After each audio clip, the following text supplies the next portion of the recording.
हमारे कल्चर के अंदर हम हेयरिंग एड्स को बड़ा स्टिग्मा मानते हैं, जो कि ऐसा नहीं है। जब हम चश्मा लगा सकते हैं तो हेयरिंग एड लगाने में क्या दिक्कत है? क्या शर्माने की ज़रूरत है एक दूसरे के साथ में? ये तो हमारी हेल्प ही कर रहा है ना। उसको यूज़ ना करना और ज़्यादा ख़राब चीज़ है। हम अक्सर जब देखते हैं, जो सबसे बड़ी प्रॉब्लम है, चाहे वो किसी भी एज ग्रुप में हो, चाहे बुज़ुर्ग हों, चाहे वो बच्चे हों, चाहे वो कोई भी हो, अक्सर हम ये सोचते हैं कि अरे हेयरिंग एड लग गया, अरे हेयरिंग एड लग गया। ऐसा नहीं है। हेयरिंग एड आपको एक हेल्पफुल चीज़ है। उसका मजाक बनाया गया फिल्मों उल्मों में जो है बहुत। जी, तो आपको ये समझना बहुत ज़रूरी है कि उसके बिना चलना ज़्यादा डेंजरस है।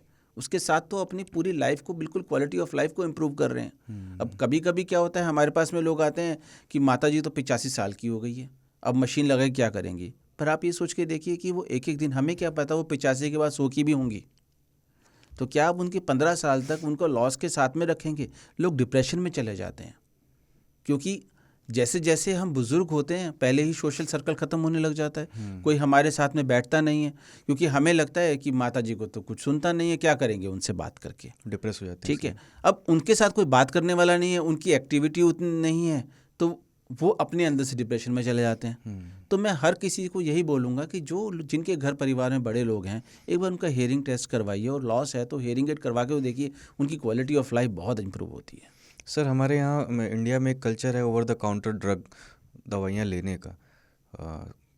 या तो हम जो है फार्मासिस्ट से बोलते हैं कि हमको एंटीबायोटिक दे दो, या खुद ही किसी एंटीबायोटिक, सबके पास अपने अपने एंटीबायोटिक के नाम हैं, पेन किलर्स सब लोग जानते हैं, या नहीं तो रंगों से जानते हैं दवाओं को।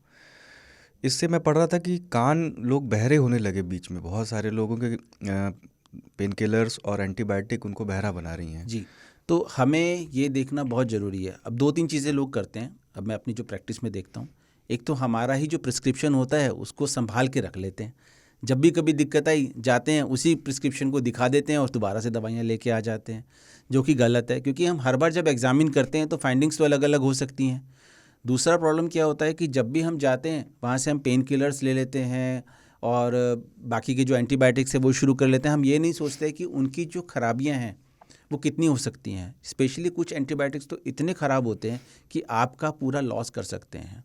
अब हमने देखा है कि कभी कभी लोग जो पेरिफेरी में इलाज करवा रहे होते हैं बिना किसी डॉक्टर के साथ में भी, वहाँ पर ना स्पेशली जेंटामाइसिन के इंजेक्शंस ये सब यूज़ किए जाते हैं, जो कि सडनली आदमी की पूरी सुनाई की नर्व को डैमेज कर सकते हैं, नुकसान कर सकते हैं, और आप ये समझिए कि वो उसके बाद में रिकवरेबल नहीं रहते हैं।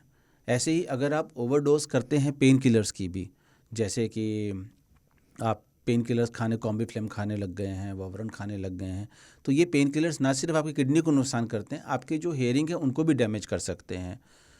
कुछ ब्लड थिनर्स यूज़ किए जाते हैं, एस्पिरिन, गुड पार्टीज की, उनके साथ में जिस डोज में वो यूज़ किए जाते हैं उनके साथ में जो है हेयरिंग डैमेजेस के चांसेस जो होते हैं कम होते हैं, but still yes they can also cause your nerve damage, क्योंकि वो भी NSAID की ही क्लासिफिकेशन के हैं।